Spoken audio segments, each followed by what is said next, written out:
عروسم دست و گردنش همیشه پر از طلا خواهد بود. این برادرزاده خودمه، از خون خودمه، از زندگیش لذت میبره، لذت. این تقلبیه، طلا نیست. به جای اینکه با مریم ازدواج کنی، کاش همینجا یه دختر پولدار برات پیدا میکردم ازدواج میکردی، حداقل به این دردسر دچار نمیشدیم. مریم، مامان داره صدات میزنه. الان میام. عجله کن.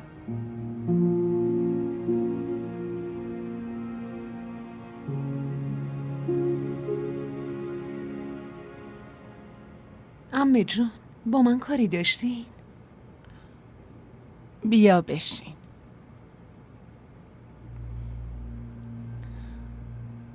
من میدونم عزیزم که حتی سنگ خونه پدر و مادر برای دختر مثل الماس میمونه. اینو درک میکنم.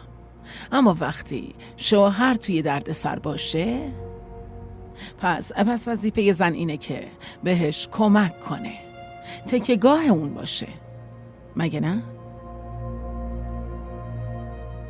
تو خودتو ناراحت نکن عزیزم.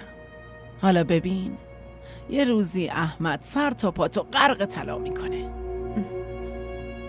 انشالله. چی کار میکردی؟ داشتم خمیر درست میکردم. برو به کارت برس.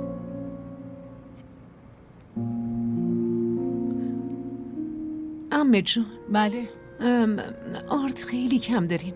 فقط 4-5 تا نون درست میشه. از دیشب نون مونده مگه نه؟ آره، 2 تا از دیشب مونده. 2 تا خوبه. پس اونا توی مایکروفر بذار و گرمش کن. قابل خوردن میشه و میتونی بخوری.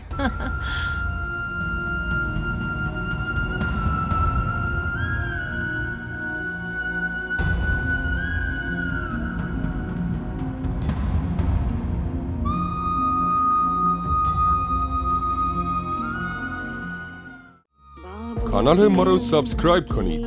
حمایت شما به ما روحیه میده.